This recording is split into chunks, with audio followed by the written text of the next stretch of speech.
കൂടുതൽ വാർത്തകളും വീഡിയോകളും കാണാൻ ഈ ചാനൽ സബ്സ്ക്രൈബ് ചെയ്യുക. കൂടെ ബെൽ ബട്ടൺ അമർത്തുക.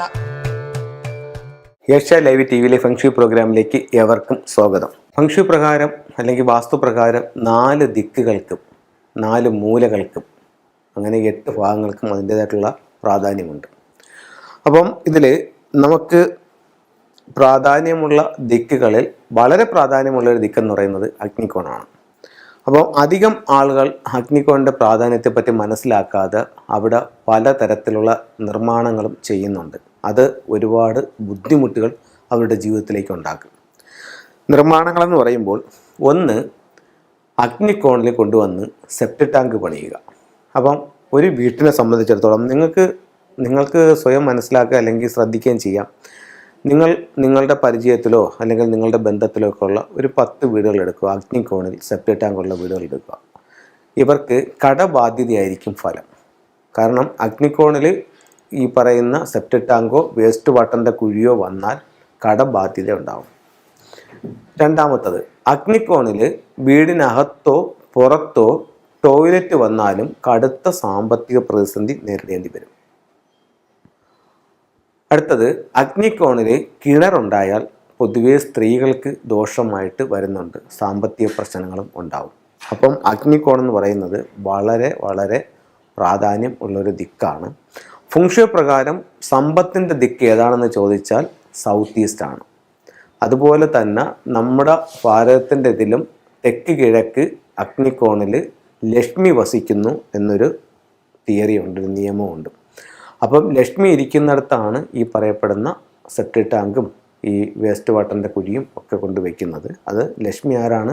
സമ്പത്തിൻ്റെ ദേവതയാണ്. അപ്പോൾ നമുക്ക് സാമ്പത്തികമായിട്ട് ബുദ്ധിമുട്ടുകൾ, ലക്ഷ്മിയുടെ അനിഷ്ടങ്ങൾ ഒക്കെ ഉണ്ടാകും. അടുത്തത്, തെക്ക് കിഴക്ക് ഭാഗം നഷ്ടപ്പെട്ടു പോയി കഴിഞ്ഞാൽ ഇതിനേക്കാൾ കൂടുതൽ ബുദ്ധിമുട്ടുണ്ടാകുമെന്ന് ഫെങ്ഷുയിൽ പറയുന്നു. ഫെങ്ഷുയിൽ പ്രകാരം പറയുമ്പോൾ ഒരു ദിക്ക് മലിനപ്പെട്ടു പോകുന്നതിനേക്കാൾ ദോഷമാണ് ആ ദിക്ക് നഷ്ടപ്പെട്ടു പോകുന്നതെന്ന് ഫെങ്ഷുയിൽ പറയുന്നു. അപ്പം ഒരു കാരണവശാലും വീടിൻ്റെ 4 മൂലകളും നഷ്ടപ്പെട്ടു പോകാൻ പാടില്ല. ഓരോ ദിക്കുകളും ഓരോ സൗഭാഗ്യങ്ങളാണ്, അതനുസരിച്ച് മുന്നോട്ട് പോകണം. അതല്ലെങ്കിൽ നമ്മൾ വളരെ വലിയ കടബാധ്യതകളിലേക്കും സാമ്പത്തിക പ്രശ്നങ്ങളിലേക്കും ചെന്നെത്താനുള്ള സാധ്യതയുണ്ട്. ഇപ്പം ഇത് ഒരുപാട് വീടുകളിൽ നമ്മൾ ഇതിൻ്റെ വാസ്തു നിയമങ്ങൾ പഠിച്ച് മനസ്സിലാക്കി പറഞ്ഞതാണ്. ഒരുപാട് വീടുകളിൽ നമ്മൾ ഇത് കണ്ട് അവിടുത്തെ പ്രശ്നങ്ങൾ പറഞ്ഞപ്പോൾ ഈ കാര്യങ്ങളെല്ലാം അവിടെ സത്യവുമാണ്. ഇനി ഞാൻ വേറൊരു കാര്യം പറയാനുള്ളതെന്ന് പറഞ്ഞു കഴിഞ്ഞാൽ, നമുക്ക് ഇപ്പോൾ ഇത് പ്രോഗ്രാം കാണുന്ന ഒരുപാട് പേരുണ്ട്, അല്ലെങ്കിൽ ലക്ഷക്കണക്കിന് ആൾക്കാരുണ്ട് ഈ പ്രോഗ്രാം കാണുന്നു. അപ്പോൾ നമ്മൾ ഈ പ്രോഗ്രാം കണ്ടുകൊണ്ടിരിക്കുമ്പോഴത്തേക്ക് നിങ്ങളുടെ ജീവിതത്തിൽ ഇതുപോലുള്ള പ്രശ്നങ്ങൾ ഉണ്ടെന്നുണ്ടെങ്കിൽ നിങ്ങൾ ഒട്ടും താമസിക്കേണ്ട, ഒരു നല്ല ഫെങ്ഷു കൺസൾട്ടിനെ കാണിച്ച് ഇത് കറക്റ്റ് ചെയ്യണം. ഞാൻ എന്തുകൊണ്ട് ഇത് പറയുന്നു എന്ന് വെച്ച് കഴിഞ്ഞാൽ, ചെറിയ പ്രശ്നങ്ങളായിരിക്കും ഇപ്പോൾ നിങ്ങൾക്ക് നിലവിലുള്ളത്. ഇത് വലിയ വലിയ പ്രശ്നങ്ങളിലേക്കും വലിയ സാമ്പത്തിക ബാധ്യതയിലേക്കും ചെന്നെത്താനുള്ള സാധ്യതകൾ വാസ്തുവിൽ പറയുന്നുണ്ട്. അപ്പോൾ ആ ഒരു രീതിയിൽ നമ്മൾ അങ്ങോട്ട് ചെന്ന് എത്തുന്നതിന് മുമ്പ് ഇപ്പോൾ തന്നെ അതിൻ്റെ പരിഹാരം ചെയ്ത് കഴിഞ്ഞാൽ നമുക്ക് അതിൽ നിന്ന് രക്ഷപ്പെടാനായിട്ട് സാധിക്കും. ചിലർ ഈ പറയുന്നത് കണക്ക് ഇപ്പം നമുക്ക് കാലിൻ്റെ മുട്ടിൻ്റെ ഭാഗം വരെ വെള്ളം കാണത്തുള്ളൂ. പക്ഷേ മൂക്കിന് തൊട്ട് താഴെ വരെ വെള്ളം നിൽക്കുമ്പോഴാണ് പലരും ഇതിനെപ്പറ്റി ശ്രദ്ധിക്കുകയും പരിഹാരത്തിനെപ്പറ്റി തേടുകയും ചെയ്യുന്നത്. അപ്പോഴേക്കും മൂക്കിന് മുകളിലേക്ക് വെള്ളം കടന്നു പോകും. ഞാനതൊരു രീതിയിൽ പറഞ്ഞു എന്നേ ഉള്ളൂ. കാരണം അത്രയും പ്രശ്നങ്ങളിലേക്ക് നമ്മൾ ആഴ്ന്നു പോകും. നമുക്ക് കൺസൾട്ടിങ് ചെയ്യാൻ പോലുമുള്ള ഫീസ് ഇല്ലാത്ത ഒരു അവസ്ഥയിലേക്ക് നമ്മൾ പോകും. അപ്പോൾ അതുകൊണ്ട് നിങ്ങളുടെ പ്രശ്നങ്ങൾ എന്തെങ്കിലും ഉണ്ടെങ്കിൽ, ചെറിയ ചെറിയ പ്രശ്നങ്ങളായിരിക്കും, ആ ചെറിയ പ്രശ്നങ്ങളെ നിങ്ങൾ അവോയ്ഡ് ചെയ്യാതെ ഉടനെ തന്നെ നിങ്ങൾ അതിനെ പരിഹാരങ്ങൾ ചെയ്ത് മുന്നോട്ട് പോകും. ജീവിതത്തിൽ വലിയ വലിയ നേട്ടങ്ങൾ ഉണ്ടാവട്ടെ. ചില ടൂളുകളിലേക്ക് പോകാം. ഇപ്പം നമ്മൾ പറഞ്ഞത് സാമ്പത്തിക പ്രശ്നത്തെ പറ്റിയാണ് പറഞ്ഞത്. അപ്പോൾ ഫെങ്ഷുയിൽ ചില ടൂളുകൾ ഉപയോഗിച്ചുകൊണ്ട് നമുക്കതിനെ കറക്റ്റ് ചെയ്യാം. അപ്പം അതെന്താണെന്നുള്ളത് നോക്കാം.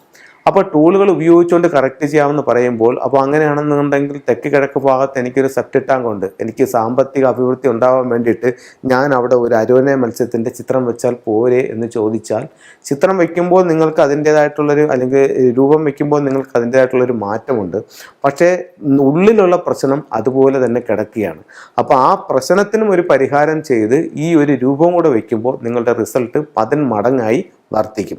അല്ലാതെ നിങ്ങൾക്ക് ഈ ടൂള് വെച്ചുകൊണ്ട് റിസൾട്ട് ആവൂല എന്നുള്ളതെല്ലാം പറയുന്നത്. പക്ഷേ നിങ്ങളുടെ പ്രശ്നം എന്താണെന്ന് കണ്ടിട്ട് അതിൻ്റെ പരിഹാരങ്ങളും കൂടി ചെയ്തു പോകുന്നത് ഏറ്റവും ഉത്തമമായിരിക്കും. അപ്പോൾ നമ്മൾ പറഞ്ഞത് സാമ്പത്തികത്തിൻ്റെ കാര്യമാണ്.